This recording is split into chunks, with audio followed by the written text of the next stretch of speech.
Rabies வந்துருச்சு அப்படின்னா ஆமா. அவங்க நாய் மாதிரி பண்ணுவாங்களா இல்லை நாம அதை தப்பாக புரிஞ்சுக்கிறோமா அதை? நம்ம தப்பாக புரிஞ்சுக்கிறோங்க. அதாவது நாய் கடிச்சு இதை நோய் வந்துடுதுன்னு நினச்சிக்கோங்களேன். தடுப்பூசி போடாமல் விட்டுட்டாங்கன்னா நோய் வந்துடும்.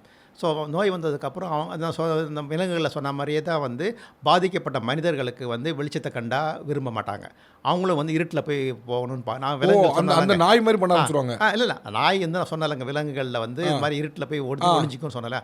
அதே மாதிரி வந்து மனிதர்களுக்கு இந்த நோய் வந்ததுன்னா அவங்களும் வந்து வெளிச்சத்தை விரும்ப மாட்டாங்க. இருட்டை நோக்கி போவாங்க, இருட்டில் போய் ஒழிஞ்சிக்க பார்ப்பாங்க. அதே மாதிரி ஃபேன் காற்றுல ஏரோஃபோபியான்னு சொல்கிறது, காற்றை பட்டாலே ஒரு பயம் வந்துடும். லைட்டை கண்டா பயம் வந்துடும். அதுக்கப்புறம் வந்து காற்றை கண்டாலும் பயம் வந்துடும்.